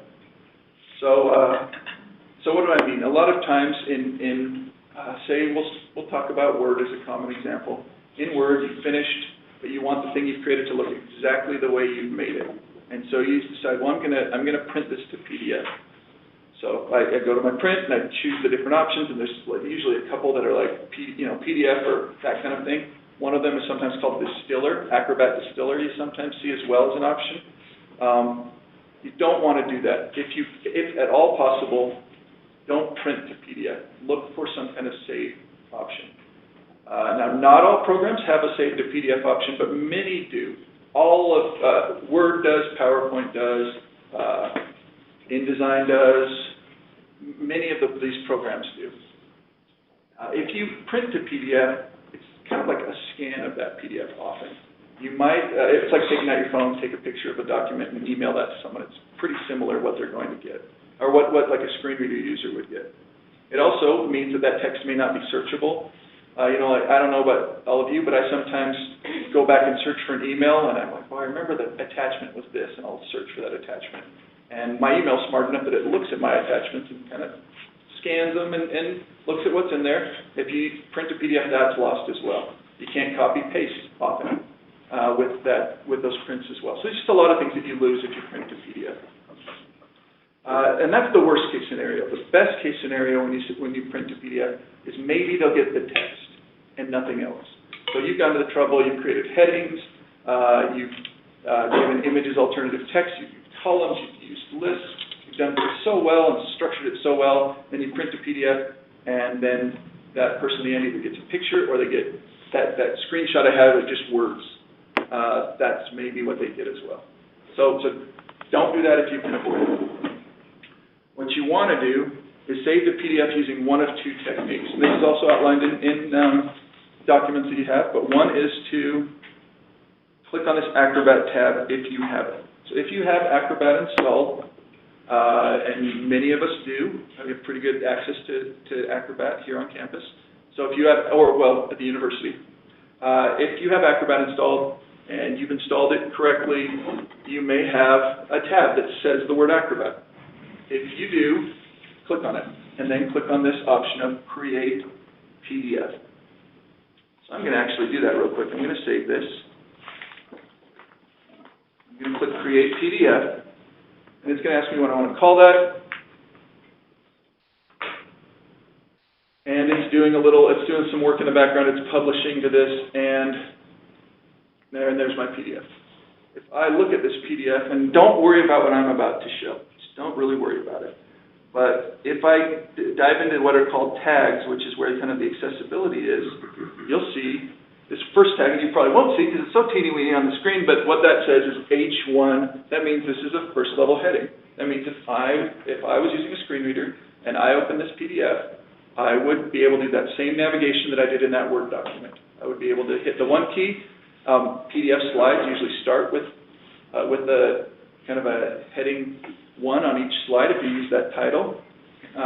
So every time I hit the one key, I'll go to a new slide title. That's really, really efficient because I saved it correctly. If you don't have that option, hold on, I'm going to just close this out. If you don't have that option, you can also do a save as. So if I do File, Save as, Adobe, well, not Save as Adobe PDF. That one's there because I had that Acrobat tab. It also adds the Save as Adobe PDF option. If you see it, use it. But if you don't, you can select Save As. I'm just going to save this to the same folder. And I could then, under File Type, choose PDF. So your first option is the Acrobat tab. Your second option is Save As PDF. Either one of those works pretty well in most programs. In Office it works, which is what most of us use. It also works like OpenOffice. I don't think we use that much on campus. There's a lot of programs that support that Save As. Now, if you are using something where maybe that's not the case, maybe some of like the record or the I don't know if you're generating PDFs as part of that. Okay, if you're not, then good. But sometimes you see programs like that where maybe you don't have a choice. Never use print. Yeah. And never use print. I think I said that. So never use print. The question maybe is going to be answered in the user session, but we create a lot of PowerPoint presentation handouts. Where you get 6 or 9 slides on a piece of paper. We always say print Primo or Primo PDF, print 2. Yeah. Is there a different way to not do that and do Save As, but you have to create a handout with 6 slides on the page? That's a good question. What I typically recommend is if you are going to, usually those handouts are meant to be printed. There's not really a benefit for an electronic handout. In that case, having the Save As PDF that I just did would probably be best. And so what I tend to do in that case, if I am providing handouts, is I do 2 saves. I do a Save As PDF of the presentation, and that's the electronic version, and then that Save As PDF, because really that is print only. Yeah, that makes it irrelevant. Yeah, and sometimes that happens. You know, if we go to the cheat sheets pages that you have linked to on that document, if I go back to one of those real quick, and I clicked on any of these cheat sheets, so I'm going to go to Excel, that's one we have available that I haven't looked at. I have a link at the very top that reads, this resource is designed to be a printed one-page PDF file. An HTML version is also available below. And then we have this HTML version. So kind of what I've done here is I've optimized what works best on a screen and what works best printed out. You know, if I printed this, I just did like a print. Actually, I can't do it in here. But if I were just to print this, it'd be like 4 pages, weird formatting. I get stuff in there I didn't want, and that wouldn't be optimal for the handout that you receive. And so we have an electronic presentation that has good accessibility. We have a print-only kind of a presentation where maybe the accessibility isn't necessary. Now, we make sure both of ours are accessible because we know how, it's who we are. But honestly, if I had just created that as something that was print-only, from like a WCAG pass-fail, a legal perspective as well, there's a pretty strong case for a primary presentation that's electronic and accessible, a secondary kind of print-only that's also available, and that's okay. And I think it is important because sometimes you go somewhere and someone hasn't really disclosed that they have disability and they have other needs. And so you're there at a presentation and someone comes up to you and says, can I get a digital copy of the handout? And you find out right then and there, that maybe they're going to be using some technology. So if you haven't thought about that on the flip side, you're really at a disadvantage, or I should say they are. And you do not always know. That's an excellent point. A month or so ago, I was at a presentation, we were talking about one thing is trying to read and present the information in your slides and as you're demonstrating things. And I said, sometimes someone in the room might have a visual disability or might be blind.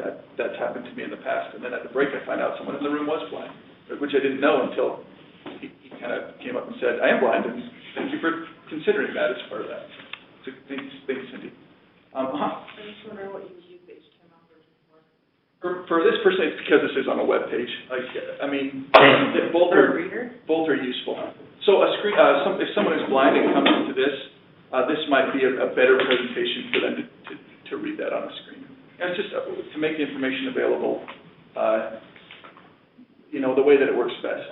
So a web page, if I make this page smaller or change it, it might be easier than if I'm working in the PDF. But if I want to print it, absolutely need to use the PDF. And of course, because it's a web page, it's going to do better on mobile. I don't know that you want to try to consume this on your phone. That would be impossible. So, I mean, there really are lots of reasons why you want, if you're going to have a web presence with that kind of stuff, to have it. Yeah, absolutely. Now we do have a session entirely devoted to Acrobat for those of you who are using Acrobat. Actually, just kind of for my own information, show of hands, how many of you do use Acrobat? Okay, well, sometimes. Okay. All of the things we've talked about, if you follow this process, every single one of them comes over into that PDF if you do this correctly. Headings, alternative text, lists, contrast, of course, kind of comes because it keeps that visual presentation, which is excellent. Almost everything. There's one little weird exception with tables and table headers that sometimes need a little bit of fixing in Acrobat, which is something we'll talk about in workshops. So be aware if you are doing complex, or more than a very simple table with just headers at the very top, that's something where you will want to maybe look at how you fix those in Acrobat. But otherwise, that's it.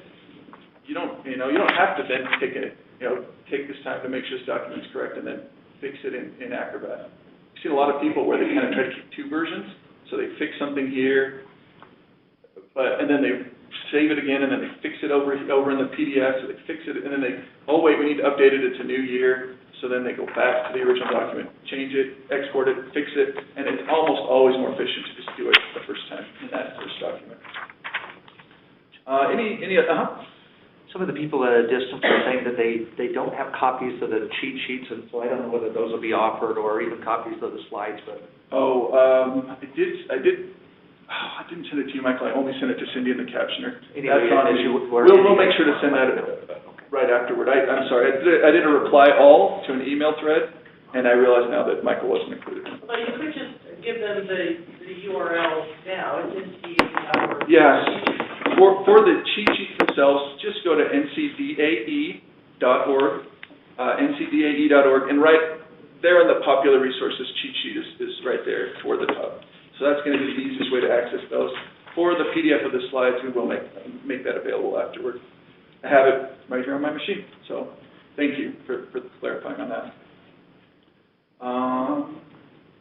Any questions, kind of high-level questions about PDFs? Okay, we got a whole 2 hours that we can spend on it, but any higher level questions? Okay. All right. One final thing that I want to talk about, and I'm just actually going to stay in my browser for this. That is,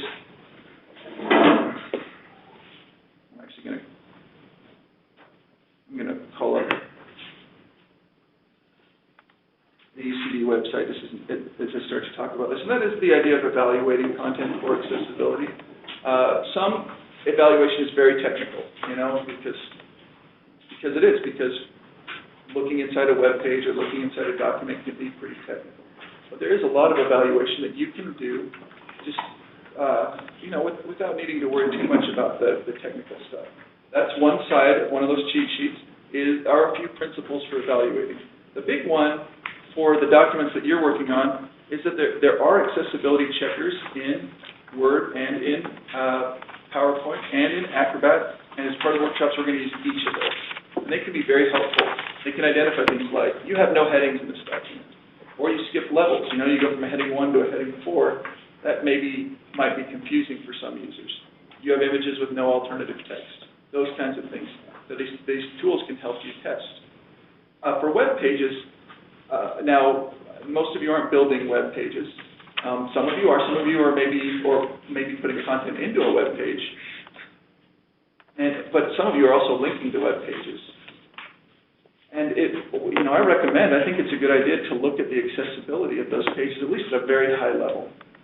Now, I can't really answer the question of where where does my obligation to make sure other people's content is accessible? Where is that obligation? To what level do I need to ensure that? That's a very difficult, kind of complex question to answer, but I think it is important, especially if it's an important part of what you're, a course you're creating or a resource you're sharing, to look and see if it's accessible. Then maybe reach out if there's some things that can be improved. So one tool that can help you with that is called Wave. Wave is at wave.webaim.org, or for the sake of time, I'm going to show the same thing in a little add-on I have in my browser. But that's in your evaluation handout, wave.webaim.org, and I went to the AUCD homepage and clicked this little Wave icon because I've installed basically the same tool. I've put it in my web browser. So I am going to click on this little icon and run the Wave tool. So when I run the Wave tool, a couple things happen. First of all, this little sidebar appears, but most importantly, probably for the kind of the highest level look at the page, you see these icons. These red icons indicate errors.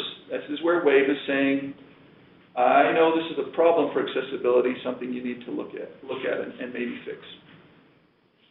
So AUCD, this site has 7 errors. Most of them, I think all of them, at the very top of the page.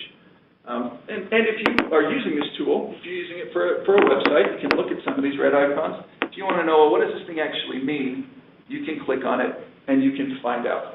So I'm going to show how to do that. If you're using the Wave tool, you can, after you run that report, you can click on this, see this little red icon here, and if I click on it, a little window pops up, a little dialog thing pops up, and it tells me this is a linked image missing alternative text. So if I have questions about that linked image missing alternative text, I can click more information, and I can find out even more. What this means. Why does it matter? Why does it matter that I have this red icon on the page? And then it does also tell you how to fix it. Again, some of this might be more for somebody who's building websites to worry about, but just knowing, well, these issues are on this page. Basically what this link means is if a screen reader user comes to this image right here, it has nothing to tell them. It will probably read something that's not very helpful. Just whatever weird stuff is hiding in the code. So this could be a problem for a screen reader user. And you notice this is the very first thing that you come to in the page.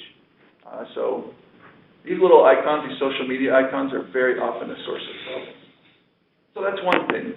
It also has this red icon telling you that there's a document language missing. It can tell you why that matters. If a screen reader user can read in multiple languages, this is how they know which language to read, so that it doesn't read a page in complete gibberish. So that's a red icon. This red icon tells you there's a problem with this form. It says there's a form label missing. What these are and understanding exactly what each one does maybe isn't really what you're looking for right now. Really, you're just like, is there red on the page? Are there these red icons? And I say red, we also call them errors. We don't just use color, because that would be and I'd be a hypocrite, right, to just say, don't use color. But the red is a reinforcement of that. But if you see a lot of red icons or see a lot of errors, or if when you first run this report, you get this kind of overview, you get this sort of overview of errors and those kinds of things, you just know that maybe there's some problems with this page. So, sorry. Yeah, that's an excellent question. What about these yellow alerts? Yeah, the yellow alerts, the reason they're alerts and not errors is because there's so few things that a computer can be totally sure are problems. So yellow is basically saying, you need to determine if this is a problem. So, we've got some yellow alerts here that tell you things like, this text is small. This text of you are here is tiny. And be aware, maybe that's a problem, maybe you need to make that bigger. It's not actually a failure of any rules in the Web Content Accessibility Guidelines. The text has to be bigger, but it definitely impacts what users might experience. There might be other ones telling you things like, this has a title that's the exact same as the link text. That may not be a problem, or it may be appropriate, but if you have this on every link in the page, for a screen reader user, that might be like having every link repeated. You know, first the link text and then that title that you hover, when you hover over that little text that pops up. So sometimes if you see a lot of a certain icon, it might mean that there's a problem. But you can't necessarily know that just by looking at it. You know, if you see yellow icons, it doesn't guarantee that it's an issue, if that makes sense. So that's a very good question. Just like seeing a green icon doesn't always guarantee. You can't be sure. Overall, this site's got pretty good accessibility. But you see that a few little yellow icons, a few red icons. So that's something to look at, probably at that level. So any questions about using WAVE or other evaluation questions? John, is WAVE the standard that OCR would, we're getting so many complaints across the United States. We use WAVE to check our acceptability with that standard pass muster. I'm trying to decide what level to answer that question at. Yes, that's the short answer. The short answer is yes. There is no single tool. The problem with it is, if you look at, there are almost 40 little things mentioned, checkpoint kind of level things. Tools, any automated tool, not just ours, any automated tool can only definitively tell you about 2 of those. But it can tell you some things that for sure fail. That's what those red icons are. I can't tell you if you pass, but I can tell you there's some things here that fail. So having a web page that has no red icons isn't a guarantee that your site is, going to fully meet these requirements. It's a pretty good. Let's just say it's one of the things that groups like OCR look at. If you have no red icons, at least you're attentive. At least you're trying to address the system. So in OCR's mind, you would at least be working in good faith to try to keep things successful. And while I'm here to focus on best practice and trying to do things as well as you can, another reality is having no red icons might also kind of help you fly under the radar. It's maybe not a good way to say it, but but I will say, even though you can have a site that if you have no red icons, it might still have problems. It's kind of where there's a smoke, there's fire type of thing. If you see a site and it's got 50 red icons, it almost for sure has a lot of issues. If you see a site and it has 0 red icons, those sites may still have some problems, but almost never nearly as significant as a site that has those. So yeah, it's definitely one of those things that OCR uses.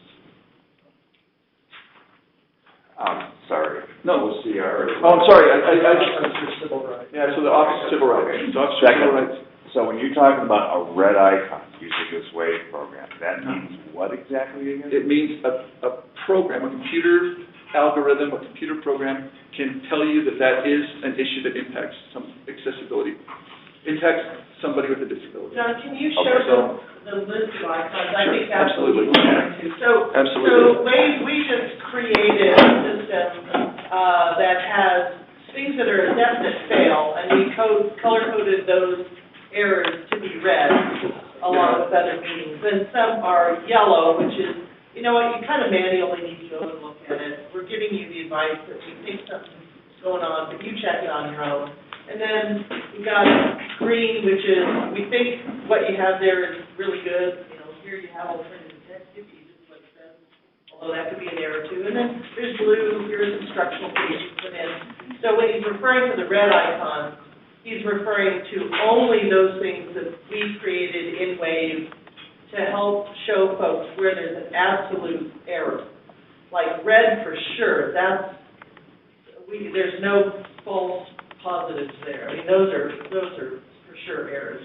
And then the other things you have to come and check. And they each mean something different. And WAVE was not really developed to be used for folks that aren't horribly technical.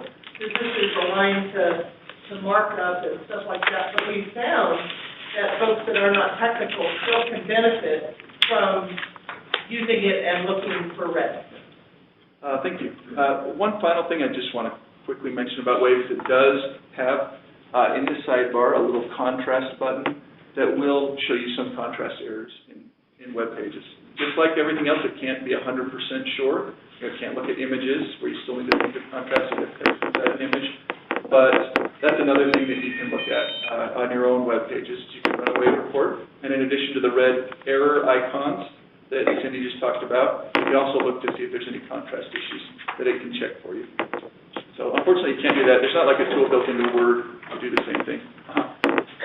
How do you deal with culturally ingrained messages, like, you know, when you are sharing a cartoon or when you are using idiomatic expressions, something that it is culturally, that the interpretations go beyond the words? Yeah.